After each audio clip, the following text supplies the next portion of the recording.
And the meeting is called to order. Thank you. And we will begin our meeting as we usually do with a moment of silence.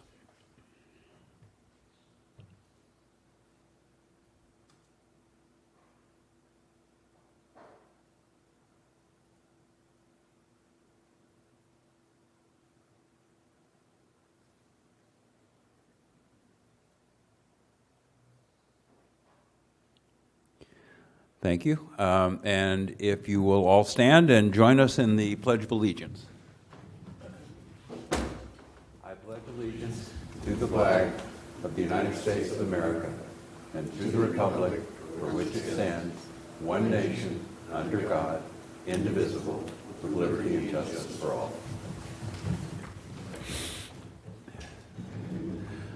Okay, we're going to take just a moment for Planning Commissioner announcements. Any announcements from the Commission this evening? No? Richard. You know, I do have one. I just wanted to thank the community that came out to support the bike park. My grandson is overjoyed and looking forward to that bike park being developed. Terrific. Great. Okay, this is the time for the public to have their say. If there are any members of the public who are present that would like to comment on anything which is not on tonight's agenda, this would be the time to come forward, give us your name, and have your say. Looks like we've got no takers on that one. So then we will proceed to the consent calendar. We have the minutes of the Planning Commission meeting from December 16th. And we have the current and advanced planning processing list to receive and file. Are there any questions or comments on either one of those items? Scott, do you have any? Oh no! Again, it's just for your information. If there, it shows things that are coming on to the, they're coming through the process, things that you might see in the future, and that's kind of why we give it to you, so you kind of can take a look at it, and you can also see things that you've looked at and approved and that are making their way through the building permit process. So it kind of gives you a feel for what's happening, development-wise in Morro Bay. And it seems like the list keeps getting longer, so that's a good thing, right? Yes, it is. Okay. Pardon? So do we have a motion to approve the consent calendar? Move to approve.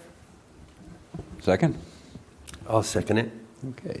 All those in favor signify by saying aye. Aye. Opposed? Four ayes, and Commissioner Lucas abstains. Okay, so then we will move on to our public hearings. The public hearing, our first public hearing is item B1. This is case number UP0-391. Located at 510 Fresno Street in Morro Bay, California. And I think Whitney's not here tonight, so I think Scott's going to give us the lowdown. Thank you, Chair Teff, members of the Commission. We have before you this evening a conditional use permit application located at 510 Fresno. You can see it there on the screen, outlined in green. It's kind of one of our favorite types of things that come before the Commission. It's an expansion of a non-conforming structure that exceeds 25% of the existing square footage of the home. The proposal is to add a 444 square foot garage, and then an area above it for a workshop type space of 383 square feet, and then 94 square feet of additional second story decking. That would be in addition to an existing 1,700 square foot home. This is a Google Street View of the lot, and you can see the existing garage, one-car garage. Straight ahead, there's a small shed over to the right, and then you can see the existing house is two-story, kind of sitting back behind the vegetation. There's the existing site plan for the project. There's lines, the darker lines there are really just pedestrian paths that walk into the site. The driveway is more towards the bottom of the lot there, and extending back to that driveway and to that existing garage. And you'll see that existing garage is non-conforming with regard to the side yard setback at approximately foot and a half, something like that. It's also non-conforming with regard to the rear yard setback. This is the proposed site plan. You see the new garage and workshop area. with the additional stairs and decking kind of hatched out there more towards the front of the lot. You have the existing front elevation where you see, again, the existing single-car garage. You can note that there's the existing two-story house, and then the roof deck. This house has kind of been added onto over time. There's been various permits that have gone along with gone along over time that have added those different pieces that you see there. It was originally, I think, a single-level home when it was originally constructed.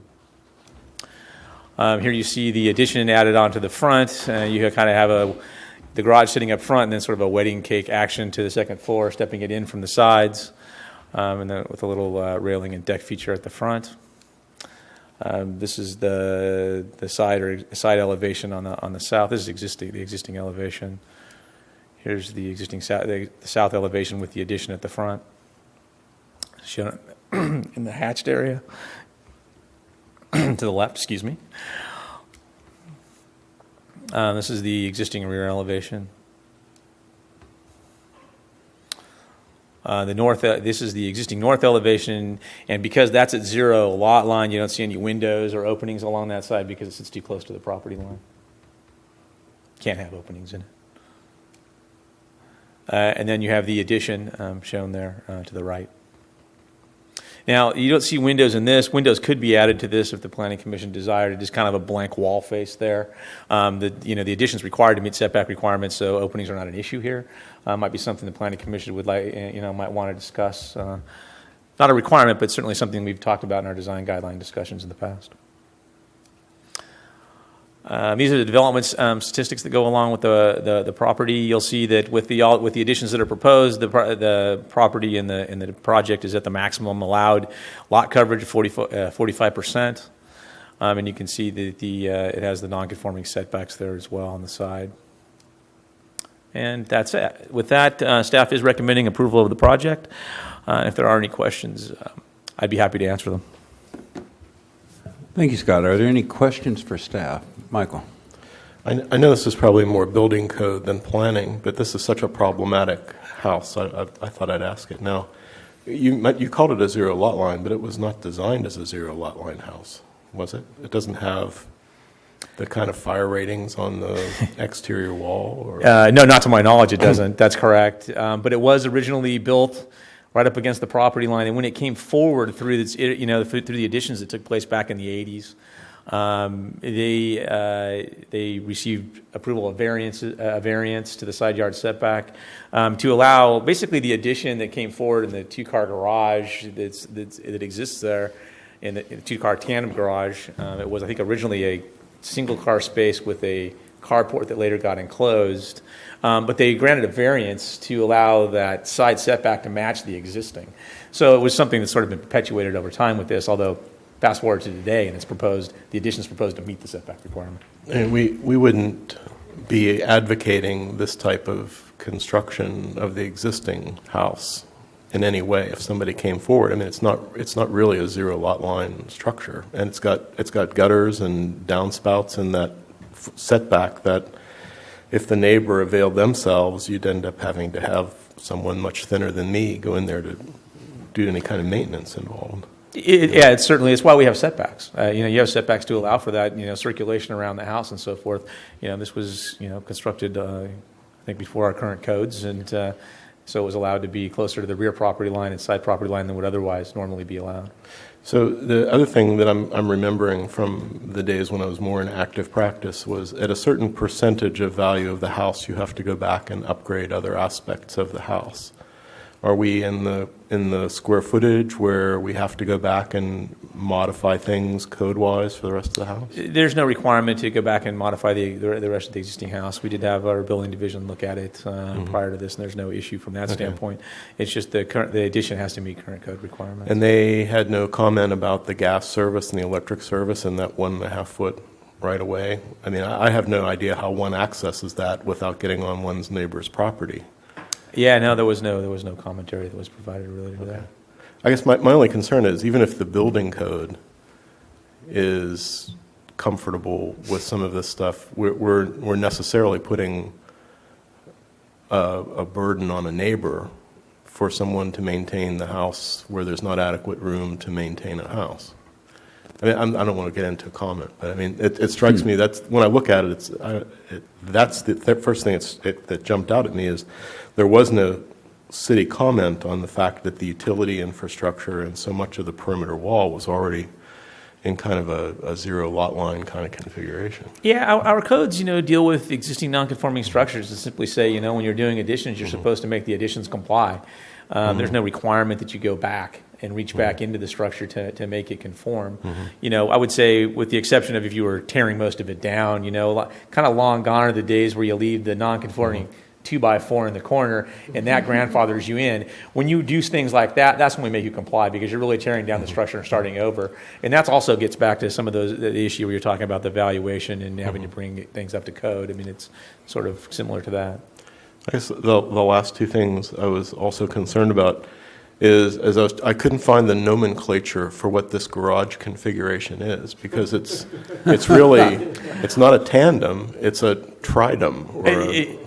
I'm not going to argue with you there. Yeah, this house and the design and how it's been added onto over time is unique.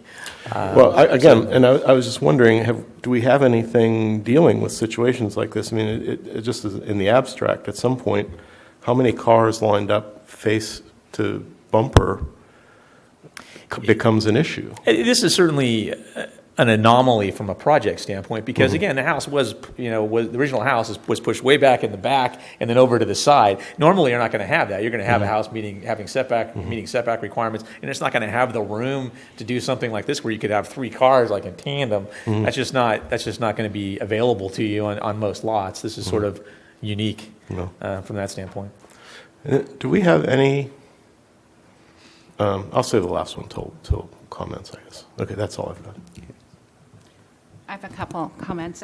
Clarification, too, on the code analysis on the plans. It was talking about a 3-story house. I assume that that's an error and it is a 2-story house, or are they talking about the deck on the top counting for the 3rd story? I can't speak to why that was indicated on the plans. I mean, you did point that out to me before the meeting, and also has a 40-foot height limit. It had a 40-foot height. We don't follow the Okay. development standards that they put on the plans. We follow the development standards that are in our codes. Okay. So I guess we could have pointed it out and had them change the plans. I don't know to what effect. I mean, we make them meet our requirements, and so it'll be compliant with our height and so forth. The only other thing I wanted to talk about is, and perhaps you can educate me a little bit, is there are several structures on the property already. I think that there is, other than the house and the garage, there is a shed. In the front, yeah. In the front, and there is a secondary shed in the front, too. And do we have some kind of code that allows for those 2 sheds to remain if there is, if we approve? There are accessory structures that are located outside of the setback. I'm not aware of a limitation to the number. There's a planning condition. I'd have to look it up. Okay. Scott, isn't there a planning condition in the proposal that requires them to remove one of the sheds? Yeah, there. I did read that, You might be but- correct. Yeah. One of the I did talk to. But I have no idea what's in the backyard. I didn't know if there was Right. additional sheds, so. Well, there isn't any backyard. Yeah, there's no backyard. A smidgen. Their house is spaghetti. Yeah,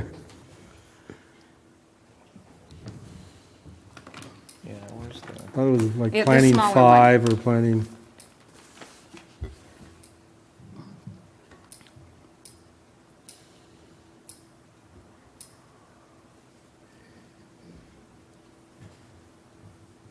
Oh, with this, yeah, they do have to remove one of the sheds, but that has to do with lot coverage. Okay. Not the number that you're allowed to have, simply that it exceeds lot coverage with it. It would taking it up to the current percentage unless they removed one. Yeah, it would be over if Right. if they didn't. So that's why it's conditioned. Thank you. Just You know? Yes. Okay. Does this have to go by the fire department? fire department reviews all plans for additions. Yes. Okay. Could there be a requirement for them to sprinkler that 0 wall, or to either bring it up to code or to sprinkler it? No, it has to do with the size of additions. Okay. Yeah. So rather than risk, it would be more. We have with the limitation. It's Do I have the, Because if I remember right, seeing it, there's eaves and stuff that would be pretty,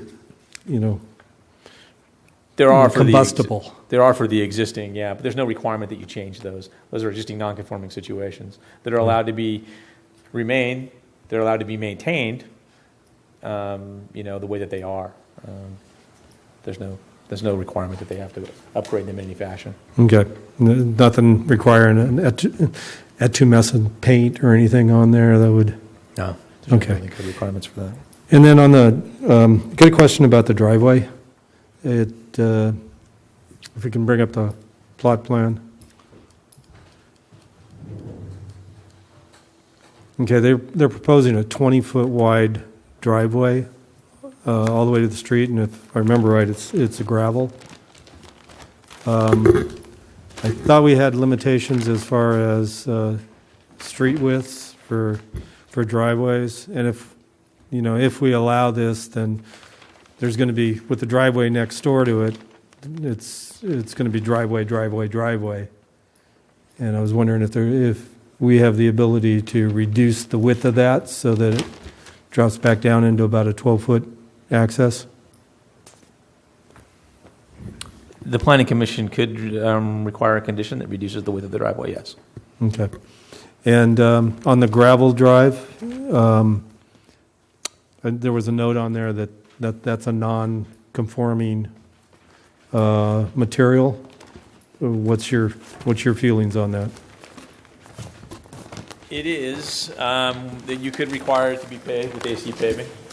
Okay. That could be a condition that's added to the project. You can require that. That would improve surface. Can we require it to be bordered so that the gravel doesn't migrate? Certainly. Yeah, Okay. you could add that. You could have it be paver so it's permeable. You have options as it relates to that. It's within your discretion, in other words. Okay. Thank you. Richard? Yeah, I just kind of following up with Commissioner Luer regarding the driveway, so I would like to just kind of echo what he said, and also I'd like to hear from the people on this as well. Thanks. I had a question about there's a it looks like a laundry platform in one of the garages, which appears to substantially reduce the length of that garage to the point that it may not be feasible to park a car in there. And so how do we deal with that in terms of the number of actual parking spaces that are on site currently? And was that permitted, and was there a parking exception granted in order to put that in there? Parking exception was requested at one point, was not granted, and then the house came back with a carport. So it had tandem, carport, then garage at one point, and then they enclosed the carport portion of it at some point. And so you had two, basically, tandem spaces. And it's unclear when that laundry got there. I don't see on any of the plans that we have that was ever approved. But with the new addition, you're still going to have two garage parking spaces, so it'll be compliant. The question then would be, was the existing laundry area and the electrical and things that went along with that Inspected. done with permits? And if they couldn't provide that, they'd have to get after the fact permits for it. Because that would be an improvement that's shown on their plans that we don't have any records of permits that were pulled for it. Right. But then, let's say that the current permit is not issued, is not approved by the Planning Commission, then they would need to get a parking exception because they don't really have two covered enclosed parking spaces? No, we'd be going after them because we were aware of it at this point, and they submitted an application, and they'd have to remove it. And they have other locations where they could have a washer and dryer, so that's not an issue inside of the garage. The garage is wide enough; they could put it along the side. I don't think it's an issue. I just think where they have it now, it precludes two cars from parking in tandem in the garage, as you Right. noted. So when they do the addition with the additional garage, they'll have the tandem. So if they were to gain approval, it's fine. There's no Right. issue. If they weren't, then we'd be looking at having them rectify that situation. Okay, thank you. One more question? Yeah. Sorry to go out of turn here, but another question that's going to come Not up that formal. is that the future conversion of another owner of the upstairs shop space, conversion probably to, I could see that easily being converted, bootlegged in a secondary living unit. What, with their parking arrangement here, they essentially would have a minimum of 3 covered parking spaces. What else would be required for them to comply with their secondary? Yeah, you'd have to have a parking space. Well, actually, it probably wouldn't be compliant now with that laundry area in the garage, but they could reconfigure it to create the third parking space, or they could have parking outside of that area. Well, you'd have 2 in the garage, in the new garage, Oh, yeah, okay. I see. and then you'd have a tandem I'm sorry. Yeah. in the existing. So that could work for the secondary unit requirement. The idea is that those are things that you could rent out to other folks, or they could be available for family. So that's the intent behind the secondary unit ordinance, that would be compliant, and they would be able to get a secondary unit permit from us if they wanted to. As it sits right now, there's a deed restriction requirement on the permit because of the sink. Okay. So, but they could get a secondary unit So permit this- if they wanted to. They are actually setting it up so it's fairly consistent with our ordinances for a secondary unit then.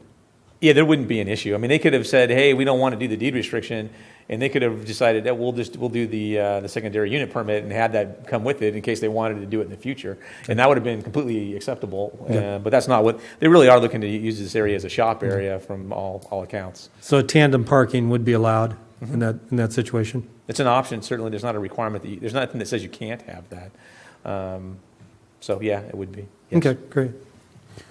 Would they need to, it's now an unconditioned space, right? It's not going to have heat and air conditioning. Would they have to rectify that to make it into a second unit? Yes. Thank you. Could I just add one question? Sure. I got a question for you. When you call something a storage as opposed to living, does the structural integrity of the upper floor require a higher load capacity or capability? In other words, like the amount of force per square foot.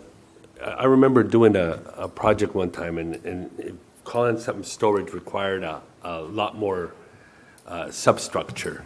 Are you requiring that because it's called storage as opposed to living space? In other words, like people store stuff, they have a lot more weight per square foot. You know? In a commercial situation, that's the case. Okay. For residential, I don't know if it's the case or not. Okay. That's a building code requirement that would be reviewed as part of the building permit submittal. Okay. I do know that they do have special requirements that go along when you call things out of storage in a commercial capacity. Okay. But for residential, I'm not completely sure. Okay. Again, that'll be something that I have to research, but it is something that will be reviewed when they Okay. do submit for their building permit. So Okay. it will be Okay. covered as part of that. You're going to take a look over it. Okay. That's I think exterior decks go up to 100. Interior, I think, is at 40. Okay. But I'm not mistaken. There could be something about exclusively bedroom goes down to 25, but that's vague memory. Yeah, I remember in San Luis County, I think it was 150 per square foot on storage. Yeah. Okay. Any other questions for staff? Okay, so this is the time for public comment, and we, as typically, we would like to hear first from either the applicant or the applicant's representative, if they are here.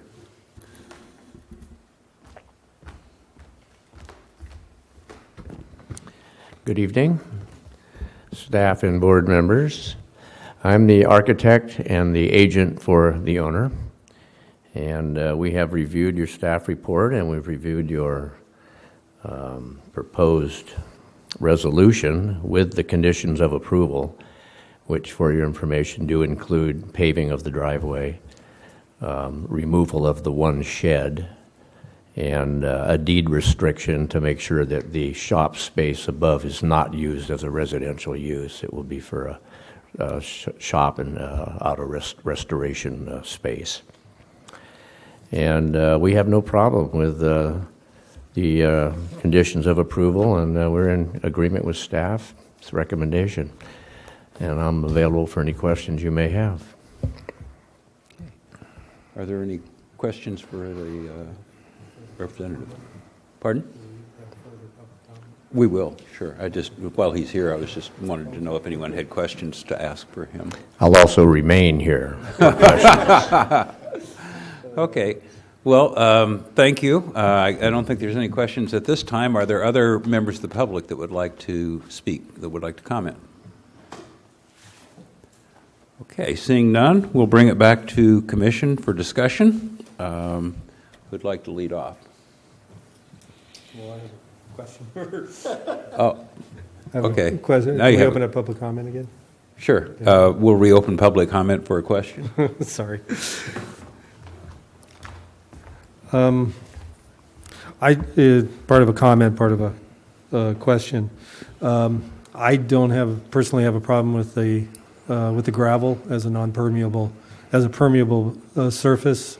The only thing I have a problem with it as is just the migration of it as the vehicles go back and forth on it. So, is it your preference to have it as gravel or to? No, we thought that was what you guys really wanted to have, so we just left it gravel. Probably be brick or some kind of pavers, something that allows the water to permeate through it, but still creates a clean, drivable surface. Okay. But you're advocating in your resolution here to use asphalt or pavers or eco pavers, so we're negotiable. Okay. Yeah. And then, what are your feelings or what are your comments on reducing the width of the driveway? So we. Well, it's a two-car garage, so you want to be able to drive two cars into it. To reduce the driveway means you'd have to have a wide part up by the house, and it'd have to narrow back down. It's it kind of creates problems backing your car out of the garage. I don't know if it's that much of an aesthetic improvement based on the rest of what you see up and down the streets. It's pretty standard when you have a two-car garage. You have a two-car wide driveway. So. Well, yeah, but usually your garage door is only going to be 16 feet wide at the most. So your driveway is 20. You're 22 We usually feet. make them as wide as the garage. The garage has to be 20 feet wide by your code. Right. So if you want it 16 feet wide, I'm sure we can accommodate that. Sure. Yeah. Okay, thank you. You're welcome. So, since you have the microphone, why don't you start us off? Okay. This is, as far as comments go, this is kind of like a coral reef.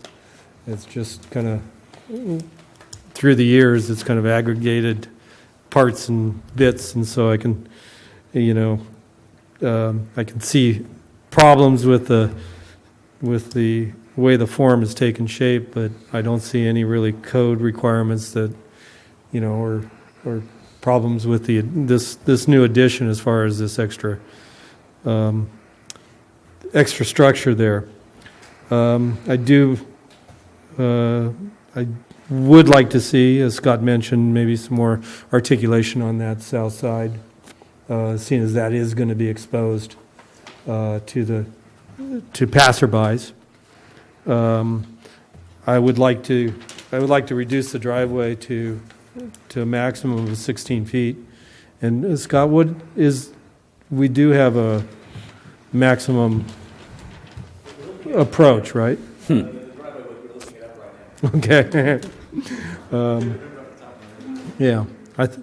Memory somehow says to me it seems like 16 feet is our maximum. But other than that, I could see this as easily being converted to a secondary unit with the existing parking. So, that's why you've included the deed restriction. Yeah, yeah. But simply coming back, this is something that we do encourage through our housing plan too. So, I see it as multi-purpose. It can. Yeah. It will work both ways. And the carport, for your information, you were concerned about fire. It's not technically a zero lot line. It's just too close to the lot line. Right. It's just one of those old buildings that was built that way. And then it was a variance approval to allow the carport to be built in line with the existing house. But that wall on the carport is a 1-hour firewall. So you did require that when the carport garage was built. Oh, that's at least Yeah, good to yeah. know. Well, they wanted to do a carport, but you can't do a carport because you're within 5 foot of setback. You can't have openings within 5 feet. It's a uniform building code requirement. So it had to be a solid wall, and if it's going to be that close, then it has to be 1 hour fire. So that's how it's constructed. Okay. Yeah. Well, that's kind of my comments. Okay, so I'm going to close public comment again at this point, and Catherine, why don't you come back to us? Okay. Part of my concern is that there's a lot going on the lot with the two sheds going down to one, and I think they'll be keeping the 80 square foot shed. But there is a brick walkway throughout, the lot up into the entry of the home. What I'd like to do is make sure that whatever you pick for the driveway really blends in with the existing walkway, because I just think that it could look way too disjointed. And I think by taking away that smaller shed in the front, it will open up and give better visibility to the entry. So that's my concern. Okay. Richard?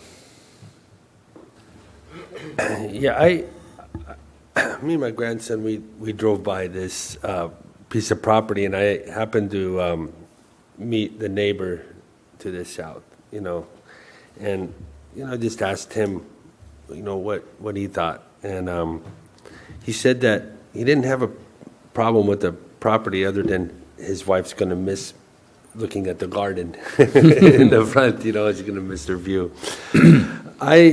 This is an example of something that's been added, kind of added on, and I think you're doing the best you can to integrate it all together. I just it's big, but my main kind of concern is that to get the proper. I know you try to do the articulation and try to get so it's not too much of a visual in your face when you're on the street. I noticed that there's a lot of single-story homes around in that whole neighborhood, and then there's some two-story ones. So other than some of what Commissioner Lure mentioned about the driveway and followed up by you, Catherine, I think that if we just try to make it, I'd like to see, I don't want to tell people what the plan and stuff, but I'd like to see some kind of landscaping to try to, incorporate it as well, with the view of the neighborhood. Michael? Well, I think when you're adding upper floors and you get into two masses up there, it actually makes it seem smaller. I think it's actually, the neighbors will probably enjoy the fact that there's space between the two upper floor units and units of space. And I think the way it feels from the street and things is fine. The only issues I really have are as long as the fire department's looked at it, I get a little concerned about how kind of geologic this garage sequence is, because I'm not up to speed with how we ask people to renovate when so much is wrong. I mean, do they have extra carbon monoxide detectors in the home? Because really it's a 4-car garage at this point, 3 of which could be front to back. And with no ventilation in that back section at all, and I'd actually rather see it stay wall, because if you put a window in, it's much easier for a flame to go through the window than it is through a wall. It's a real pocket back there, and I wonder about what the fire marshal says about carbon monoxide from all these vehicles that potentially are in a place that only has the front door and the window. It's like the back half of that depth. So that's more of a technical question. That's not an aesthetic question. It's not a question really for planning, but it's a question that I think when you get these accretions like this, I'd be concerned about, if I was one of the neighbors, about the fire safety of this, making sure everything is followed to the letter. The other thing, the only aesthetic thing that concerns me a little bit is in the elevations, where it talks about the railings and things around the new stair, or the stair up to the spaces above the garage, it looks like some of that fence is opaque, and it looks like it's getting up well over 5 feet. And I'd be a little concerned that that pocket in the corner of the entrance there in front of the office and before one goes up the stairs to the upper level is really not observable from the street. And I thought we had something in our codes about 4 feet for front yard gates and things like that. Do we consider that a front yard gate? This would be something that's more visible on A9 on the top part of the sheet. You can see the way the railing system of the stair becomes a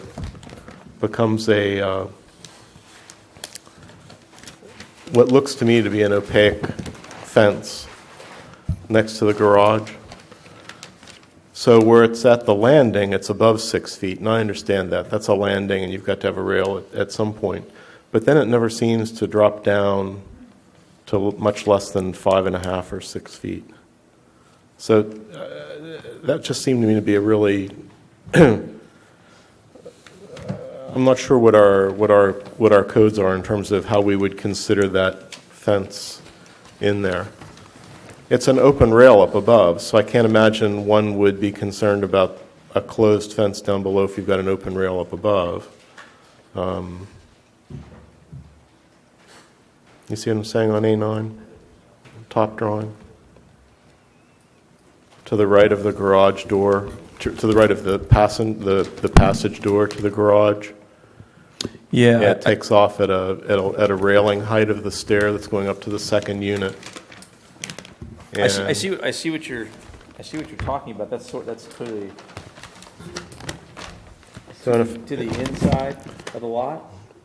yeah, So, I mean, so there's actually no fence. It's not in the front yard, and there's actually in that location, because it's outside of the setbacks, there's no fence height limitation either. Okay. But I mean, they would need it anyway for, like you said, for protection purposes for a landing. You got to have 42-inch high railing, so okay. there'd be a code requirement for that anyway. And And then- I don't know how visible it'll be either, because it's kind of tucked behind the garage. Right? Well, just a question. Okay. I'm more concerned about the technical aspects of the multiple vehicles, carbon monoxide, the multiple vehicles with fuel inside a length that long in a residential situation. In a commercial situation, the wall construction would probably be more substantial. And if the agents testified that the carport was a 1-hour wall, I'll take that for what it's worth. When we get into tight situations, we just had I can't remember which street it was on. We just had the fire on Greenwood? Yeah, Greenwood, which perilously close to my home. That I was able to observe our responders in action, unfortunately, at a very close range. And I was surprised how fast that happened and how many calls went in to get people from other areas, and that was a modest structure. It wasn't anything close to the size this is.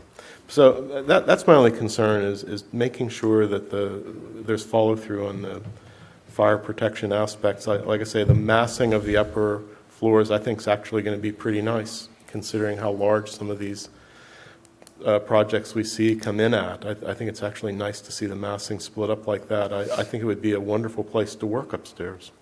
And it doesn't bother me if it becomes a second unit. I think it would be a very nice, affordable second unit to be very attractive for somebody to be in. So I'm fine with, except for that technical issue. It will be reviewed, when it goes through plan review. Right now, we contract our plan review services for things like this anyway, out to California Code Check. So they're very capable. And I'm pretty comfortable with having them review it. They've done a good job, and I've had a long-standing relationship with them going back several years, and they do a good job. So Just make sure too that when we get to our general plan, We have some name for this thing. Because if we've got 3, at some point we're going to get 4. What do we do about that? Because it's the idea of a second way out and ventilation, and it's not covered now well, I don't think. But I don't want to hold that against this applicant, because I think they've done a good job with a hobby being accommodated in a house. This could be a much larger structure. Mm-hmm. Much larger structure than what we're seeing here, that's much more invasive in the community. So I think it's pretty good. It just scares me to see really narrow side yards for wood construction to maintain with a lot of cars inside. That's all.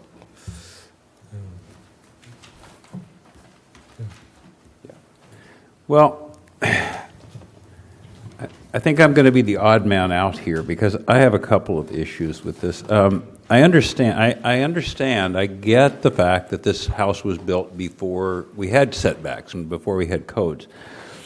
But if this were built today on this particular lot, the maximum width of the house would be 40 feet in order to accommodate the 5-foot setbacks on either side. This house is already 43 feet wide. Okay, if it were built. The length of the house today would be 80 feet. The maximum length of the house would be 80 feet. With this proposal, they're going to go 81 feet, 8 inches. So we have an existing situation, but we also have it creating a new situation in terms of equity, where these guys get to build a house that's longer and wider than people who follow the code. So to me, it's sort of saying, because this was done the wrong way, you can use it to your advantage, which I don't know is appropriate. The other thing is, the other question is, one of the findings that we have to make is that the project will not impair the character of the zone in which it exists. And I think that's for me, that's a real question. The staff report characterizes the area as a mix of 1- and 2-story houses, but it's really predominantly 1-story houses with a few 2-story houses sprinkled here and there. And the other thing that strikes me is that this is an area which is very, very much not garage forward. The typical pattern of garages in this area is on the back of the lot with the driveway going beside the house. A few houses have garages at the side, okay, but very, very few have garages that protrude forward of the living space. And so in terms of the design, I'm not sure that it's appropriate for the character of the neighborhood. I also think that there are also very, very few houses that have 2 stories at the front elevation, okay?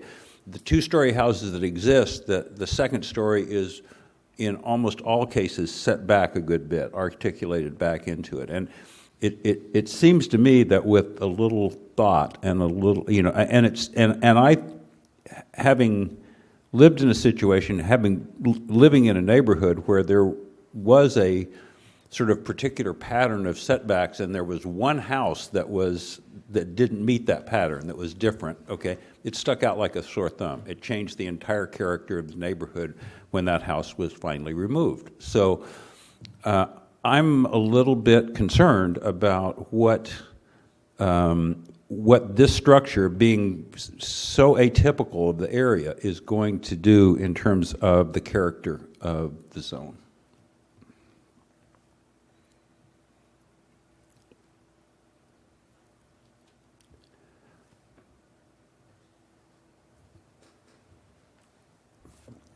A very good point. Yeah, thanks for sharing. Yeah, when I was driving there, that was you articulated well what I was seeing, and that is the neighborhood compatibility is an issue. I guess the thing I would say, I appreciate those comments, and I don't disagree with many of them. But to me, when I look at the size of the apparent size of the upper level, the way they've pulled it back in from the sides, and the way they've got the occupation, the sense of occupation with the deck in the front, and the way that the roof's been kept lower than anything behind it, I think it all is capable of working there. There's something really very eclectic about seeing these walkways, and it's like a little hill town in and of itself. So it shows some occupation and care. I think that in this particular instance, the size of that addition is not such. I think if they were trying to link it to the back, I'd be very concerned. I think if they had the front and they were building the one in the back, I'd be concerned. But I think with the existing situation, this one is all right. I completely agree with taking advantage of the capacity to take advantage of non-conforming conditions. That's something I've been very cautious of whenever we've seen ones like this come up, but they actually aren't. They're actually giving more front yard space than they would have been required, and they're actually giving more side yard space on the upper levels than they're required. So I do think there's been some sensitivity to making the piece smaller than other designs brought forward might have done. But I share some of the concerns. The other thing is maybe it's the evening of the State of the Union, but we don't have any neighbors, which if there was a concern, I would think we'd at least see one neighbor. So,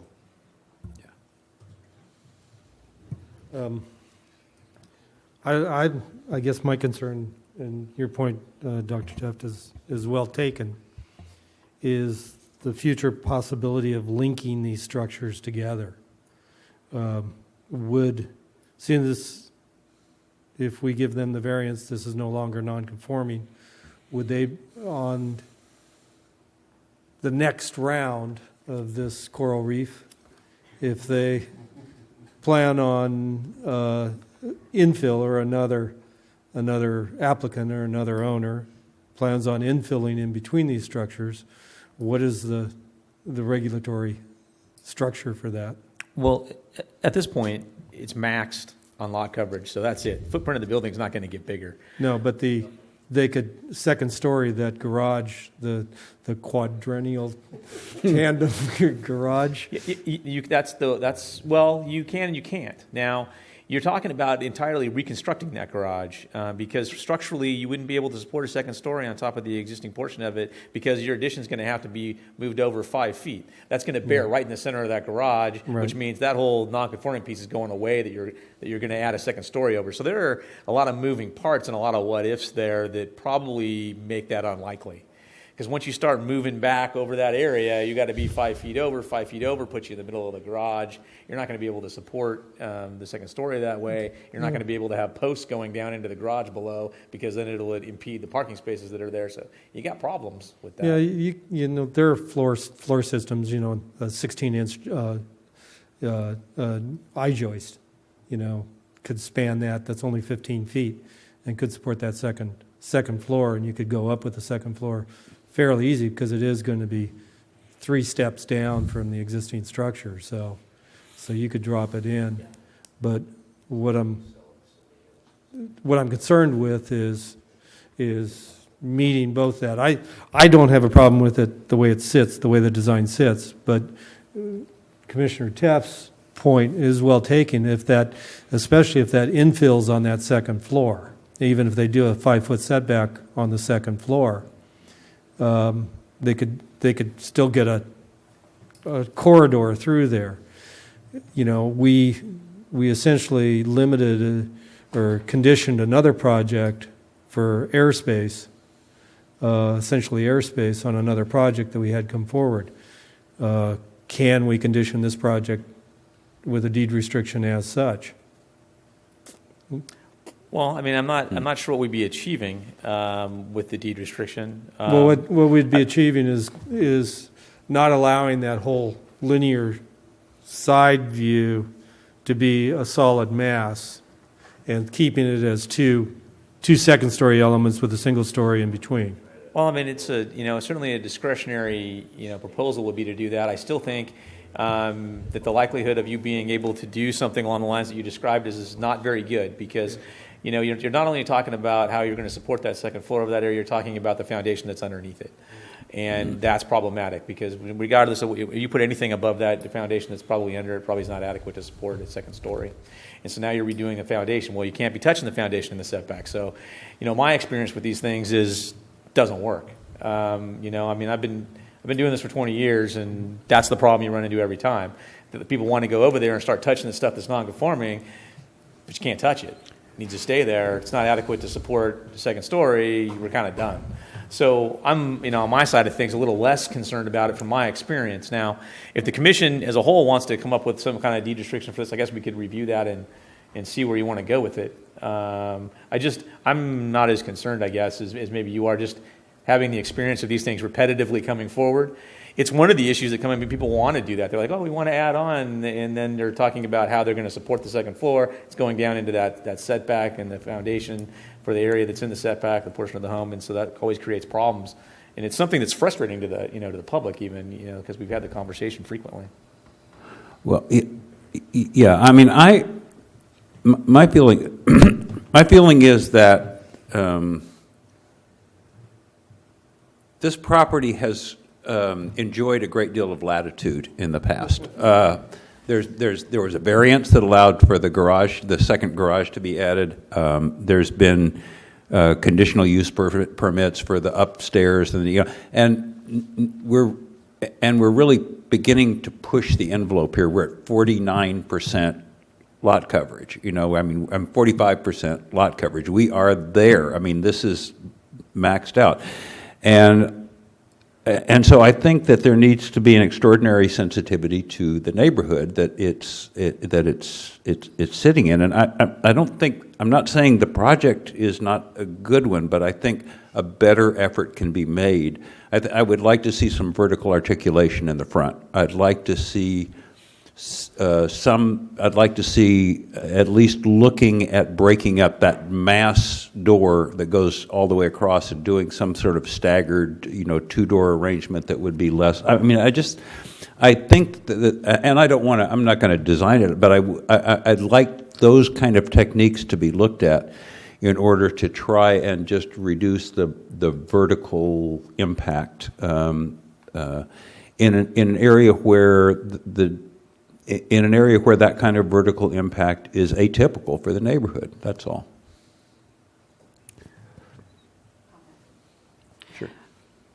I appreciate what you're saying, but one of the things I think on this lot is that the house is so far back and there's a lot of vegetation and trees there that I think it does soften the whole effect. At least that's in my opinion. I don't feel that it will be as overwhelming, I think, as you do, because it's so far back on the lot line from Anchor, or Pacific. I'm sorry, from Pacific. So I just had. I'm not seeing it exactly the same way that you are on that. I appreciate that.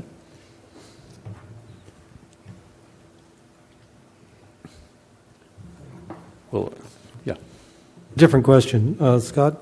What's the minimum requirement as square footage before fire sprinklers are required? And what's the final square footage on this? I couldn't parse it. Yeah, the final square footage is what? The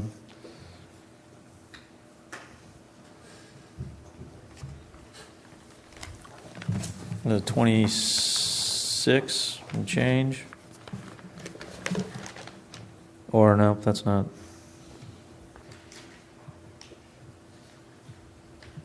32. Yeah, total enclosed area. Yeah, if you're counting the garages, Yeah, it's 32 and almost 33. yeah. Somewhere in the figure. You got a lot of garage 2,000 space. You got a lot of garage space. Somewhere the figure 2,000 square feet comes to mind. The sprinklers are required after that. But that's a question more than a statement. I'm not sure. Where our trigger is for the city of Morro Bay, all I'm recalling is what it was for Pismo, for additions. Usually when we went into, I'm not sure what our adopted standards. I have to go look that up. I don't recall actually ever hearing what the trigger is on an addition. So I have to follow up with that. I don't have a condition I don't think there was a condition in the project for it, though. And it was, there wasn't. and it was reviewed by fire. I think it was just reviewed and approved. Just for curiosity, what was it at Pismo? When you were doing over 1,000 square feet, so for an addition would trigger the requirement.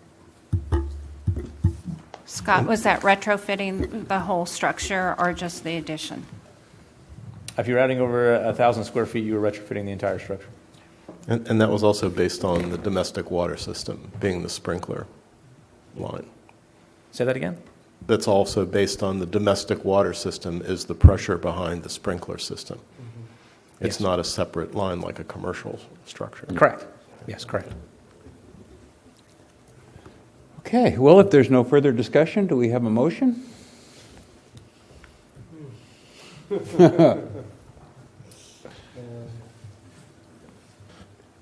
Or is there further discussion? Was there interest in conditioning the project about more square footage?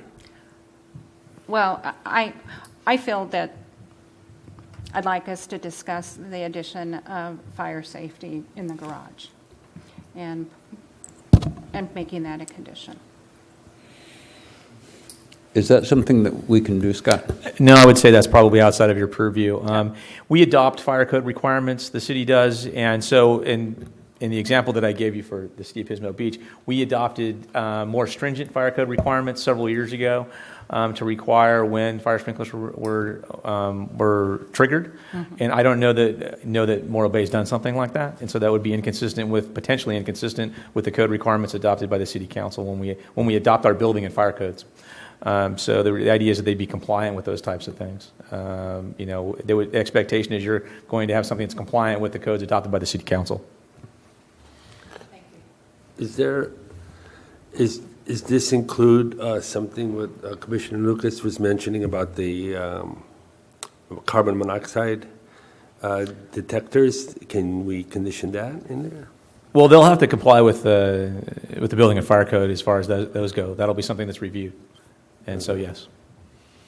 Yeah, I guess I don't want to restrict something in a technical area that Jerry potentially is more technically aware of these things than I am. But I don't want to get into being technically oriented about building systems. We have people to do that properly. But I do think it's important when we go about our general plan, when we have non-conforming buildings, where if we have less than 3-foot setbacks. I'm very concerned about if we would start to aggregate situations like this, we end up with something that affects the potential fire capabilities of the city to fight things. If you can't get people inside yards, and this is 2 of the yards, this is the rear yard and the side yard, they're impacted by this.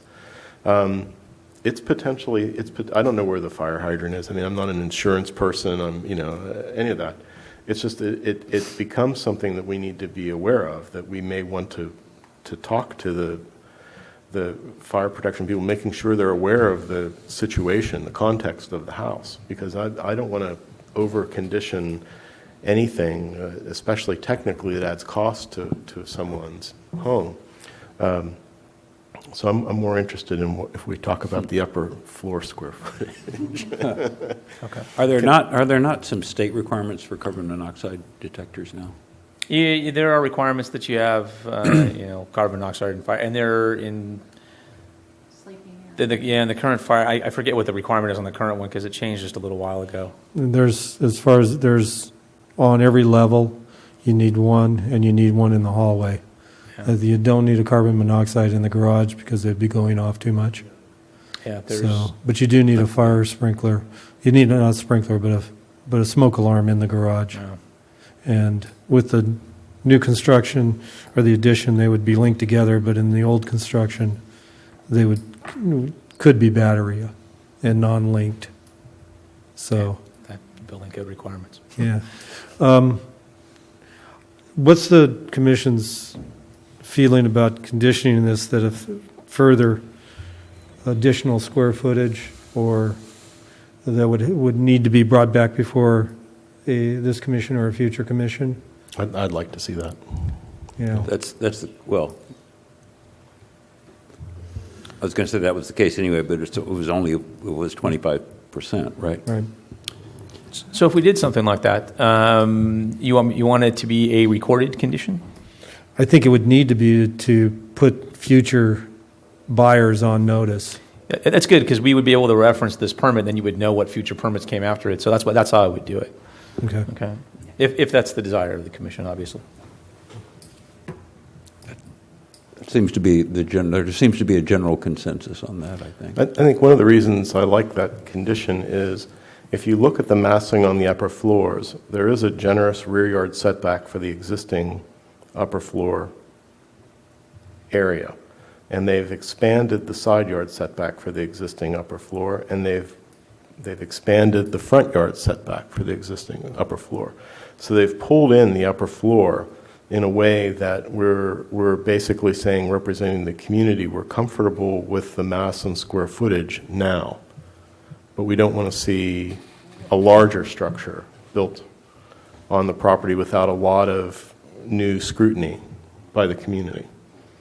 So I think that's what I would say, is I'm willing to go along with the fourplex and the odd perimeter configuration, as long as we know that in the future someone else in our seats would be able to take a look at this on behalf of the residents.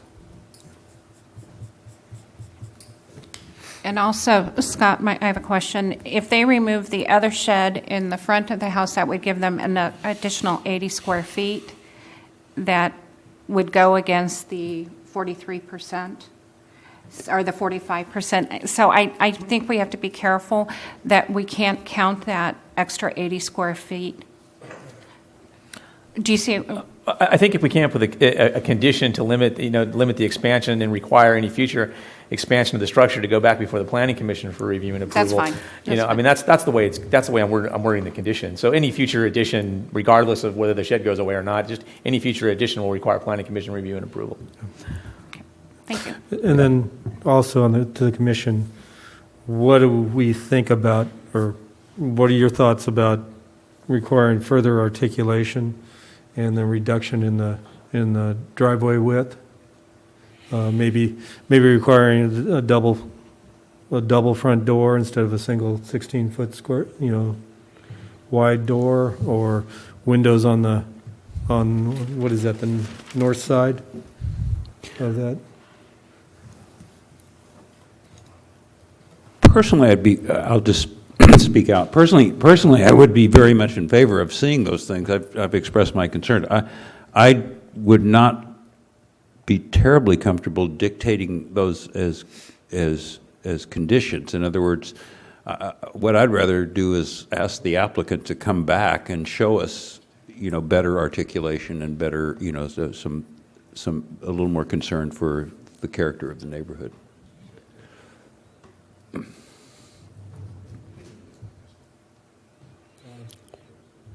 My concern on that is that there's a time factor there, and the time is money situation. So if we could give them direction to staff that would point them in the correct way, then they wouldn't have to come through this process again. But I guess point I see both sides. I guess I'd suggest we could always ask the applicant. I mean, when was it? It may have been the 16th when I was gone. Did you go over the garage door section of or was that we went over it in November or the first meeting in December? No, that document is not part of official code yet. However, it's been discussed publicly, and the momentum of the discussion was that in a situation where you had a front garage door, to consider some type of articulation. I mean, my own personal recommendation would be that if I had that much square footage behind there, I would want to see something like translucent panels that let more light into the garage to work on the vehicles, and that's something that adds detail to the front. 2 garage doors, I don't know. I don't know if there's large vehicles involved here in the collection or not, but I do think that if it's just if the double garage door of an inarticulated, non-articulated material, it would be less aesthetically pleasing relative to the discussions we've had on record than one that had some articulation.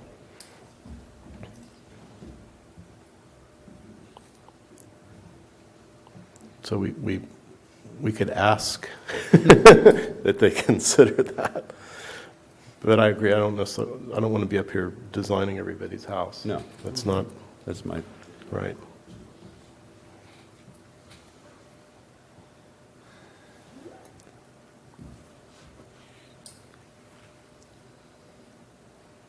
well,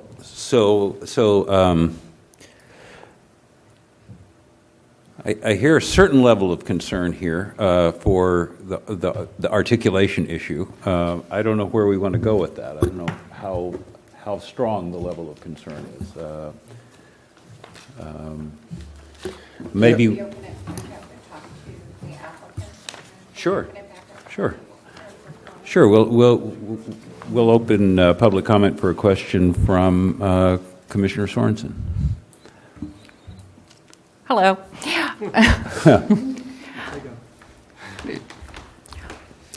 I was wondering, there's been a lot of conversation here at the table regarding the garage doors and just not having a huge garage door without articulation, or perhaps one idea was with the translucent windows to give a little bit more light.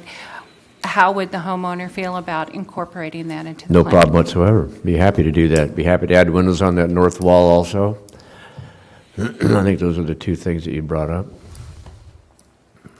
Thank you. Sure.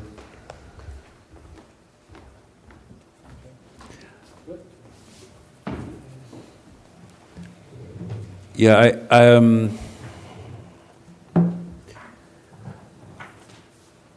mean, I suppose one option would be to leave it a little bit open in terms, because obviously we don't want to say, okay, you have to go to Home Depot and get garage door number 16-46,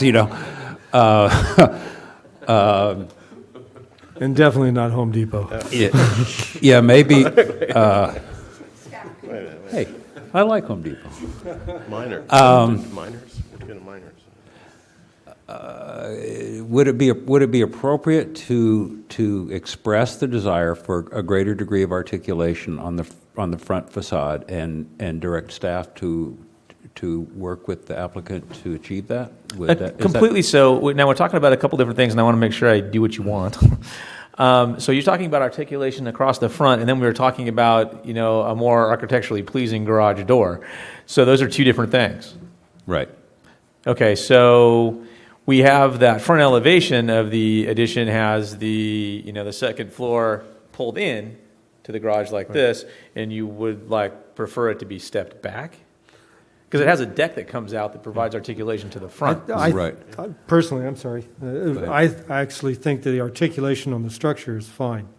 I just think that, Door. it's just the front door, it's just the garage door. And specifically just because that is such in that neighborhood, like Commissioner Teff said, garages are mostly placed towards the rear. And so, so that's what I see as the biggest fallacy in the design, and then just the windows on the north side. Okay. But that's my thoughts. I think that, the architect has no problem. I don't think we need to put it as a condition to pick out a garage door for him, but, and then regarding the windows on the side, I'm not convinced that we really need to do anything there either, but that's my comment on it. Well, I guess for me, it's kind of a scale of things, it's like the least I'd like to see is a better looking garage door, a better looking garage door, and sort of then kind of the next thing would be maybe to have some maybe to have double doors instead of single doors, and then the next thing would be sort of to have one of the single doors set back a little bit so you have some articulation, and then the kind of the best thing would be to have all that and then have some vertical articulation in the front. And I think we could have a little less vertical articulation on the sides and put a little bit of that in the front and have the same size second story, but just a little bit less imposing from the street. So it's kind of like what my preferences would be, kind of go up in that order. So I can't, ideally I'd like to see all of them. It's kind of hard to put that into some sort of a condition, though. Well, I mean, from the, I can get part of it. That the applicant shall, add windows along the north elevation. That's a condition we can add to it. That the applicant provide a more architecturally detailed garage door.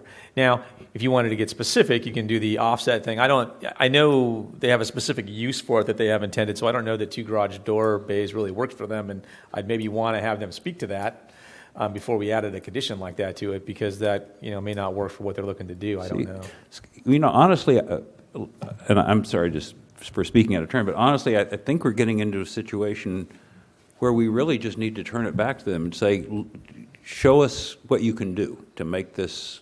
We've given you some direction. Show us what you can do to make this more consistent with the neighborhood. That would be, to me, I realize it's a delay, but to me, that's, if I were the applicant, that's what I would want. I wouldn't want somebody to say, you need to do this and you need to do that and you need to do this. I would want somebody to say, here's the direction, to take it in that direction.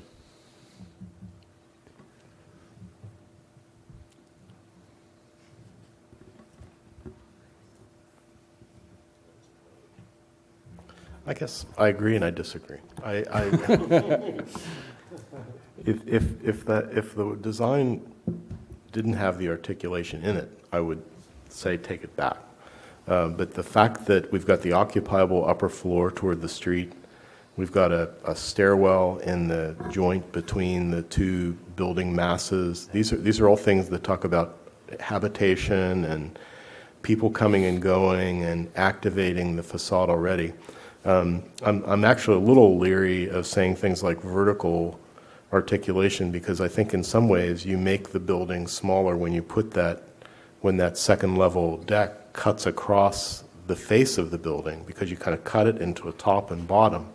So to me, in this particular case, I'm okay with the assumption, based on the discussion, that the notes would say that we are going to have a different articulation on the garage door and on the north elevation. I'm fine to let staff discuss that, with the understanding from the meeting that we are asking people to consider the document that we already have in play, that's not recorded yet, when considering some of their pieces of the building. So this is something we're actually playing those guidelines backward, and someone has agreed to take that into account, which I think that's a good move.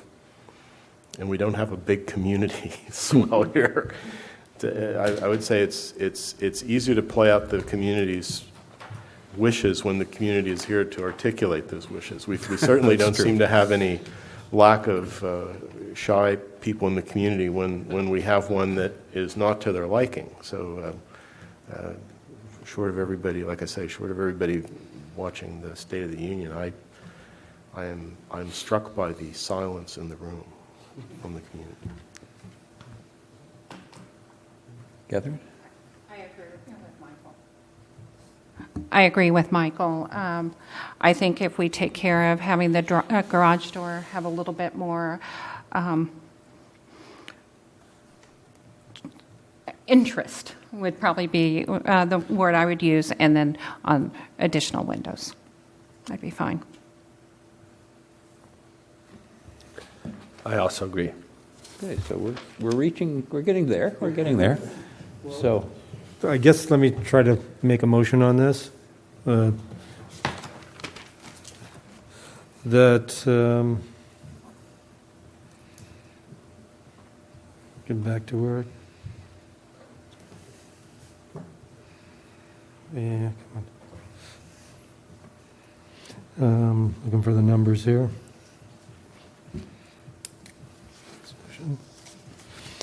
I move that we approve resolution number PC 03-15 with the addition of the deed restriction requiring any future development be brought before the Planning Commission, and the direction to staff or to the applicant to work with the staff to increase interest in the front door, the garage door, and windows on the north elevation in the addition.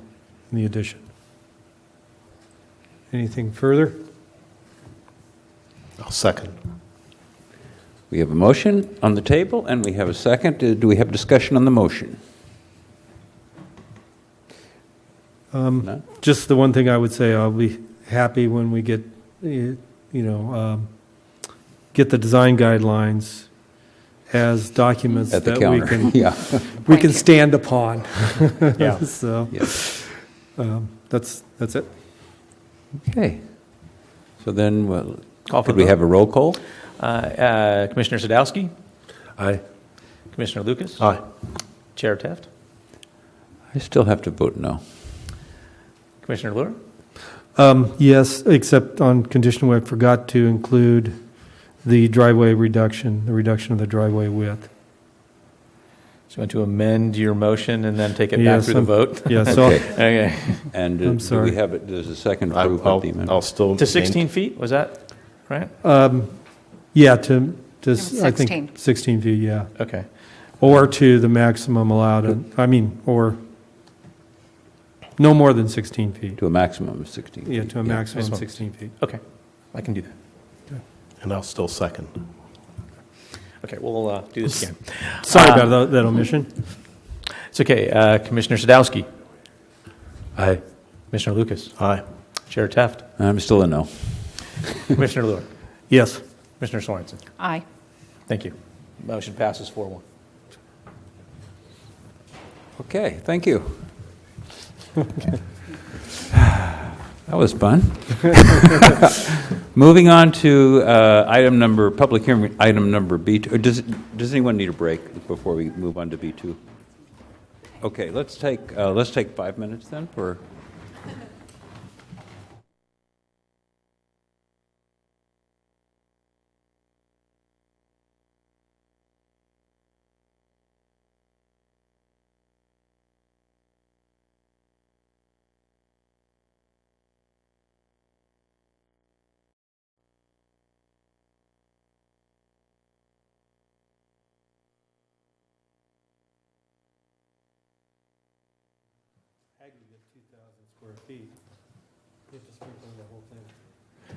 Okay, we're back and feeling refreshed, and moving on to item number B2, which is case number UP0-444 at 176 Java Street here in Morro Bay, and I think Joan is going to talk to us about this.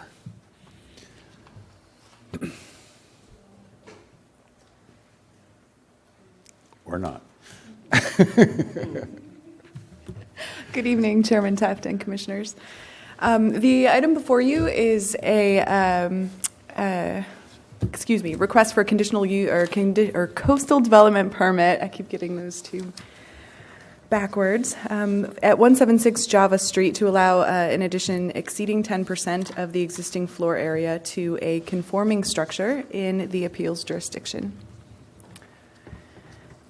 The property is located in North Morro Bay, to the west of Highway 1, within the R1 single-family residential zone. The lot lies, like I said, within the Coastal Commission appeals jurisdiction because of its proximity to mapped ESH, environmentally sensitive habitat area. The proposed addition is also consistent with the current requirements set forth in the zoning ordinance with regard to setbacks, lot coverage, height, and parking. The project site lies adjacent to Elva Paul Creek Corridor, a mapped environmentally sensitive habitat area. It's also listed as unnamed creek or no name creek in historical planning documents. You may have seen that. And pursuant to the municipal code, the applicant was required to hire a qualified biologist, in this case Kevin Merck Associates, to assess the property and the adjacent ESHA area. The proposed addition is consistent with the LCP policies related to the environmentally sensitive habitat area. Policy 1105 dictated that an ESH report was completed or was necessary to be completed for the property by biologist Kevin Merck, and he concluded that the property does not contain habitat meeting the city's definition or the California Coastal Act definition of environmentally sensitive habitat, and that the project will have a less than significant impact on the environment. Also, pursuant to 11.22, the ESH boundary was precisely delineated by the biological consultant, and LCP policy 1114 defines 50 feet as the appropriate buffer. And it's important to note that this proposed development is outside of the 50-foot buffer zone, and that there's no reduction or exceptions being sought. This is the house as seen from Java Street. The picture to the left is looking towards the ocean, and the picture to the right is looking towards Highway 1. This is the site plan. Note that the reduction in the size of the deck, the proposed addition, is outlined to the right in black, as well as the top of the bank line is just to the left of those trees pictured on the right-hand portion of the lot. You can see the top of bank line, and the 50-foot buffer is measured 50 feet from that line. This is the existing floor plan, 1,760 square feet of habitable floor area. Let's see. You can see this is the proposed floor plan. You can see in the existing floor plan that the deck is large. It was approved in, I believe, 1985, if my memory serves me correctly, at 2,100 square feet, and it has been reduced to approximately 500 square feet, the decking in the back. So I tried to increase the contrast and the brightness so you could see the hatching, to see the proposed additional square footage there. The project is converting 162 square feet of an existing study into an enlarged garage, as well as 571 square feet that will include an enlarged study, kitchen, and master bedroom. And it also includes some interior remodeling to the hallway, laundry room, and existing master bedroom. These are the elevations. You can see the addition is lightly shaded in gray. The front elevation will stay the same. You won't see any change from the front of the house.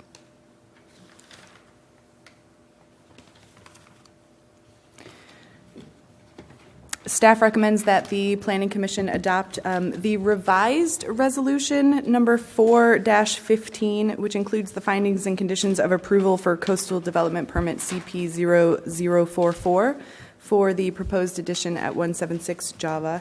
And the revision to the resolution, the changes were, it was stated that it was a conditional use permit and it is a coastal development permit. So I apologize for the typo. And that is it, and I would be happy to answer any questions you may have. Okay. Do we have questions for staff? Just one. I can't tell on my drawings, but does the garage still retain the 20 by 20 two parking Yes, sir. required? Okay. Yes, sir. The water heater doesn't infringe on that space? No, sir. Any other questions for staff? No. Okay, so this is a time for public comment. If the applicant or his representative would like to come forward and speak, that would be great.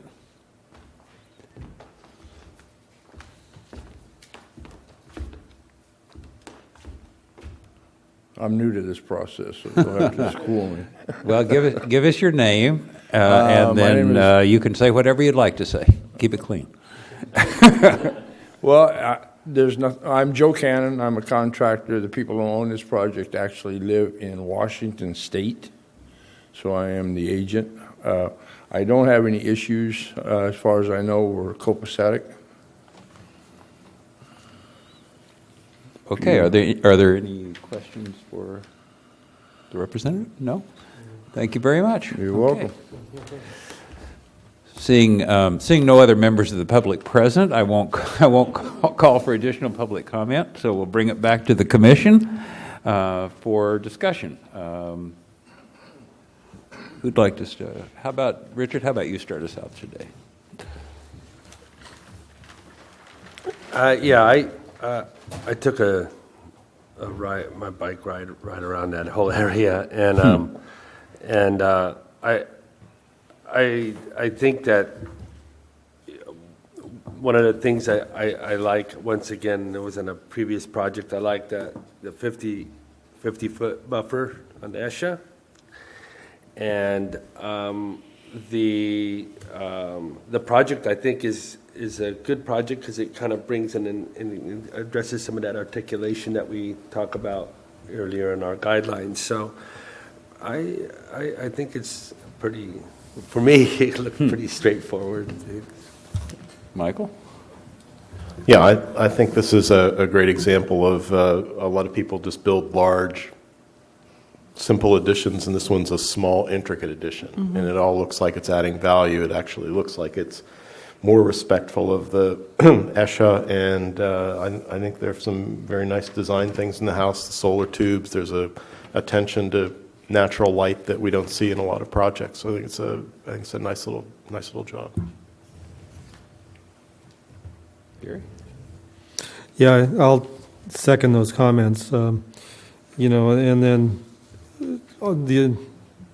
because that's house, it's ranch style, that neighborhood, it's all bumped up to the 15-foot front setback. All the addition goes to the rear, so it's gonna keep the front facade the same.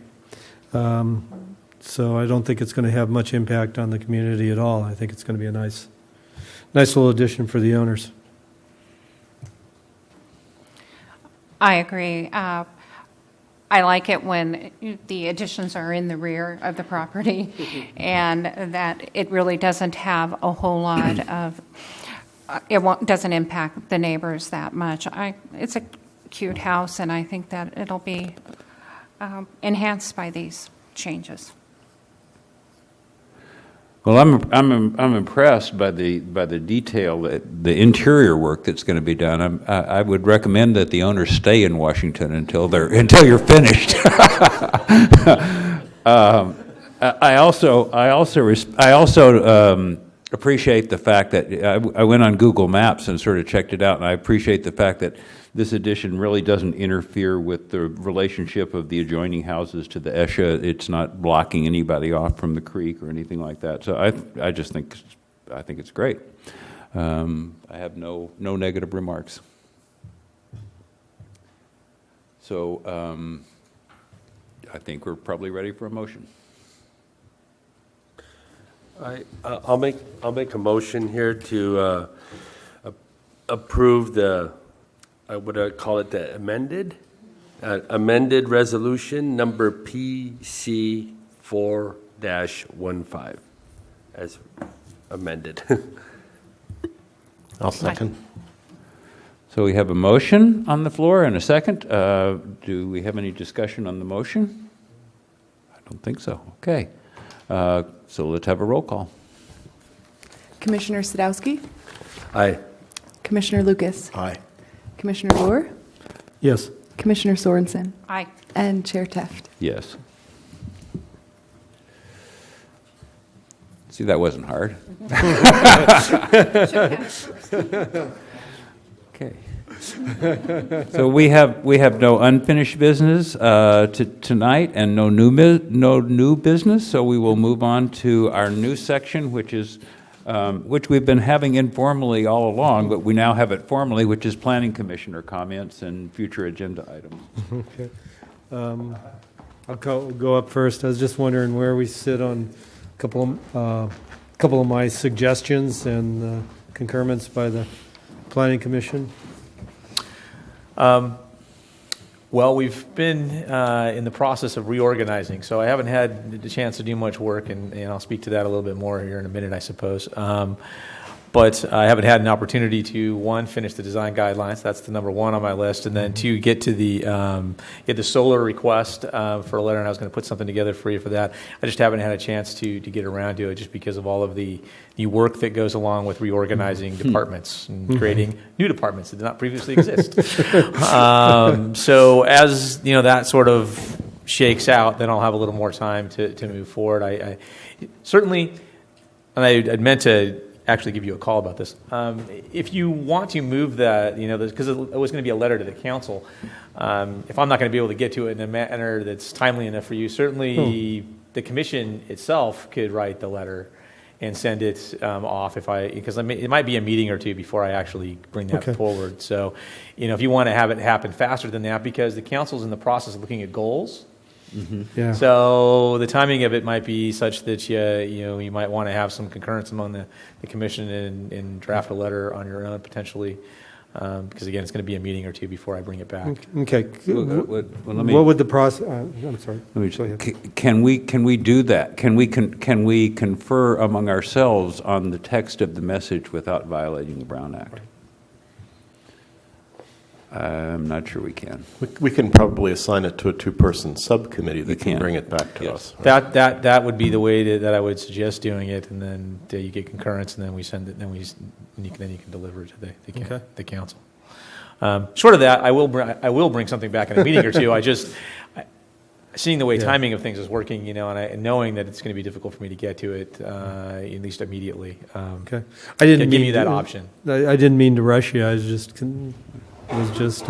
just curious as where it fit into the process, but a two-person commission or two-person subcommittee, I think would be a good idea. Yeah, I mean you could. So who would like to be on it with Gary? Okay, very good. Okay. Catherine and Gary. That'd be great. You can write. Okay. Legible. Okay. Okay, so great. we're Thank going you. to take that off your plate. We're going to give you a time to occasionally have dinner with your family. They'll appreciate that. Thanks.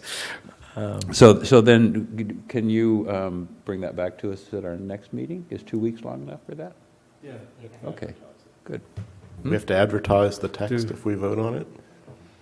So it has to be together in like a week. No, there's no advertising necessary. You're going to be making a request that the city council direct staff to work on bringing back ordinance language that reflects that. It's basically you're asking the council to initiate an amendment, essentially. Okay. Well, that could be it could be either a new business or an unfinished business item, right? So it gets agendized so that the public's aware of it. Well, yeah, certainly, yes, Yeah. yeah, absolutely. If we're going to bring it back at the next meeting, then I'll put it on there as an unfinished business item. Okay. And so just to clarify, we're looking at both the solar ordinance, solar ready ordinance, then also design guidelines for the commercial areas. You could, I would request. That's great. That's Yeah. a good point. You could request both of those. Yeah, Okay. certainly. That'd be. I believe it should be two separate letters. Yes, definitely two separate letters.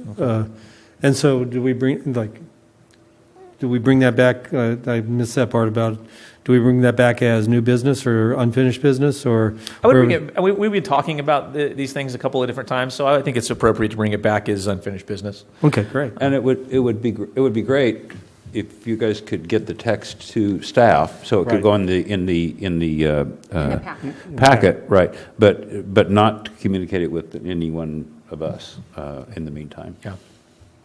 Okay. Done deal.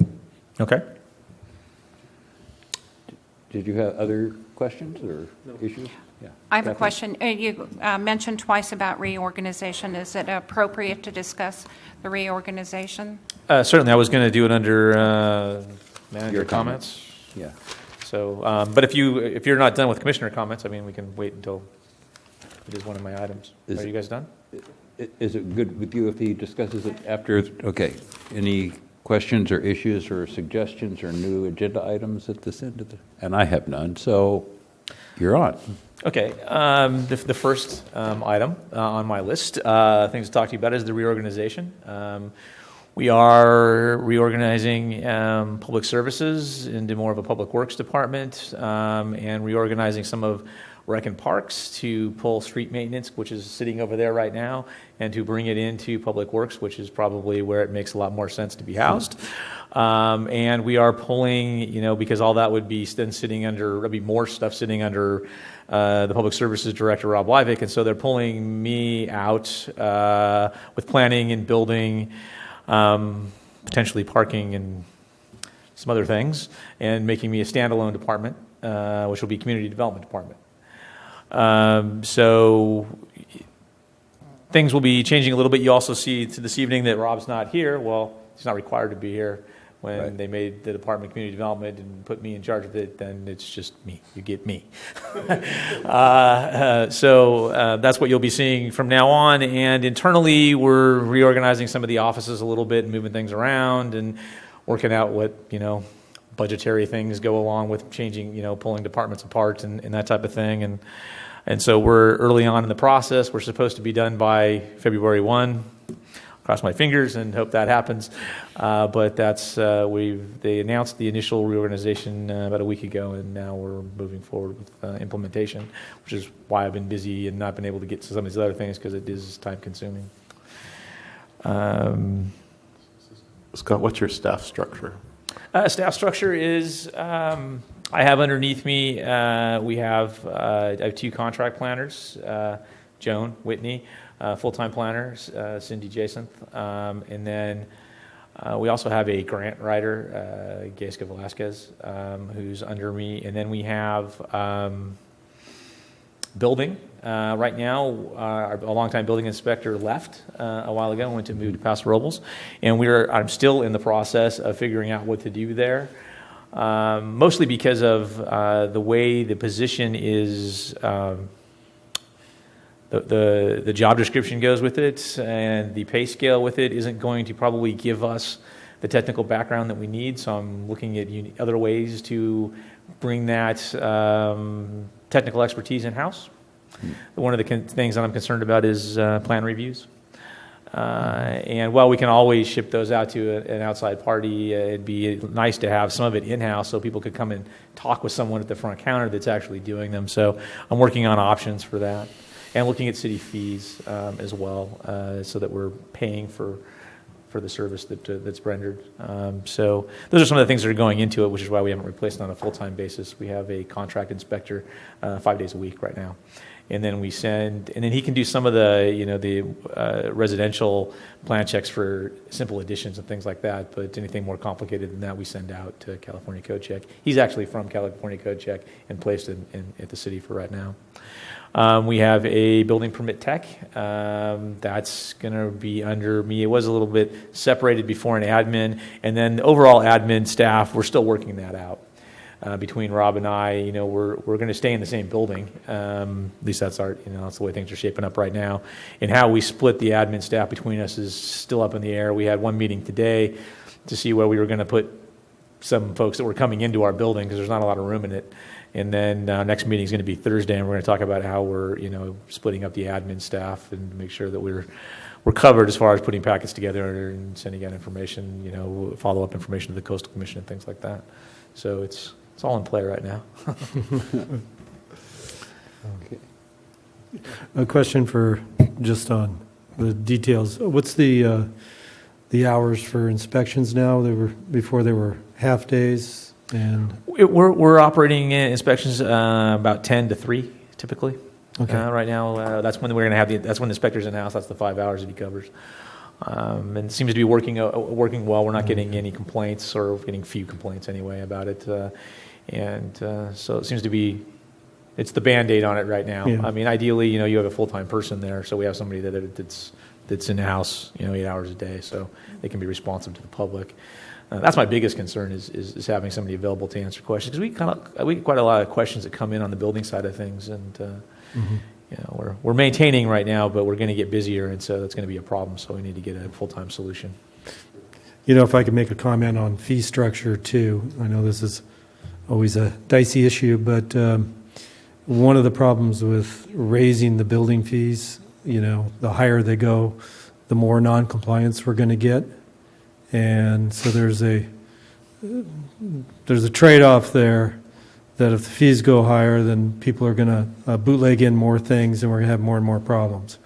So that's always an issue. I'm aware of the issue. Okay. But on the other hand, if things are getting busier, then that generates more fees with the current schedule, right? I mean, I'm looking at I'm doing projections right now for things that we've had going through the process. The list that you get in I use that. So I'm working on projections for that to see where we're going to come in revenue-wise and what that looks like on the building side of things. And that'll sort of inform the process moving forward about where we go. We have some of at least in Morro Bay, some of the least expensive building permit fees in the county. I was going to ask, aren't we about half of San Luis? Yes. And well below a lot of the other jurisdictions as well. So I don't think we're looking at, drastic changes if we do make changes. But we'd be probably looking at minor increases, I think, probably, just to cover the service that we want to provide and that we need to provide. I mean, that's the important part, is get the service in here and that we have it so it's available to the public, because not being able to serve them, fully with folks that are able to answer questions and do some of the plan review in-house is really not serving them that well. When it's all outside, then even if their local firm that we're using right now, California Code Check, is based in Atascadero, it's still not in the city, so. Right. Just another comment too on the structure for building, just because this is what I deal with mostly too. It's really handy, and the cities I deal with that have it is to be able to bring small projects over the counter. Mm-hmm. I mean, for one thing, it cuts down staff time, it cuts down sending it out, and it also makes it much more amenable for people to come and get permits too. So. Well, and that's one of the focuses I have right now, is streamlining some of our processes, both building and planning wise, and reducing review times.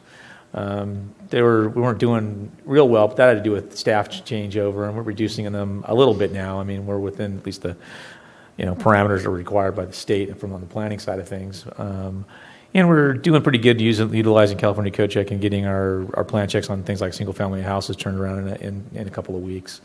So that's working okay. We're starting to get it pulled down to that time frame, which is where I want to be. So. I'm sorry, anyone else? I just more so for the public. I go to the park a lot, and people talk about like wages, for instance, of people working in the city. And one of the things I mentioned at the last WRF-CAC meeting, and I think I want to reiterate it. You have the wages, if you put that aside. One of the things that people have to realize is knowledge, and more importantly, integrity in the staff. And it's a basis of trust. And I, for one, just being on this commission for this short amount of time, it's a trust that's earned both ways. And I think I just want to, and I speak from the heart here, I think that you're a big asset to the city of Morro Bay. And it's Pismo's loss, but it's our gain. I appreciate that. We had some little informal comments about a question about whether there were any plans to rehire a code enforcement officer. Have you heard anything along those lines? That's a good question. It's something that we frequently talk about. The question is, we have X number of funds available, and what do you do with those? And a lot of times, code enforcement officers are sold on the fact that they'll recoup money.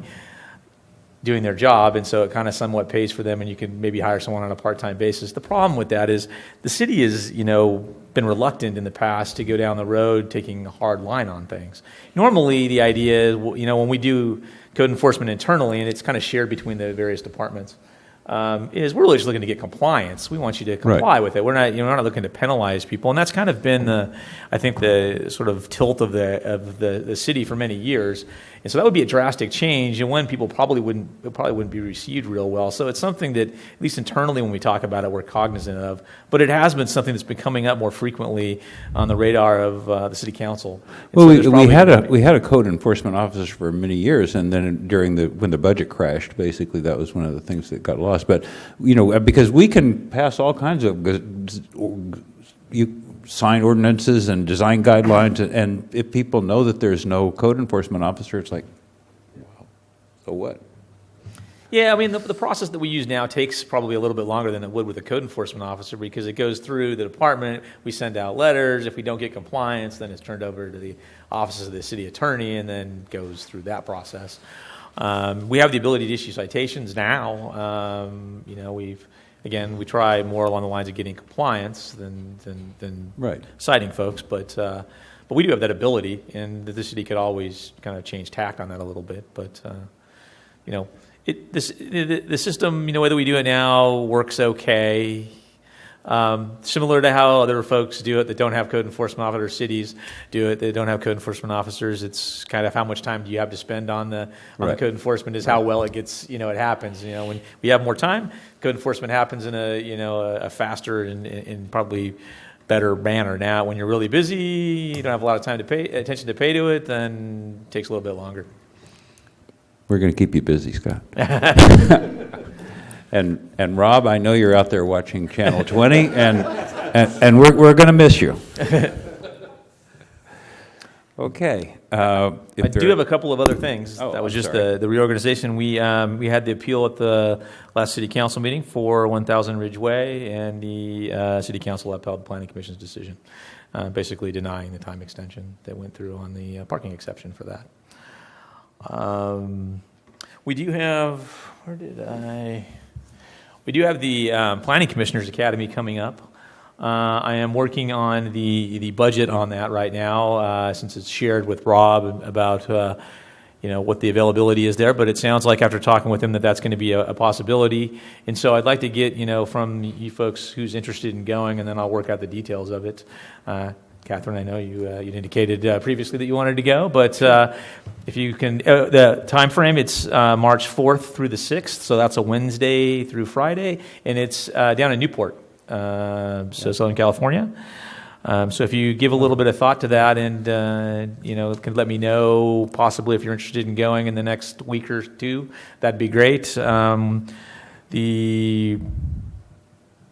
Our deadline for making the reservations would be February 3rd for the discounted rates for hotel rooms and things. And so the sooner you get back to me, the better. We can still make reservations after that. It's just you're paying the full boat at that point. I'll be following up with you if I don't hear from you with emails. But anyway, so that's coming up, and that's always something that's interesting. I don't know how many of you have gone in the past. No. Okay.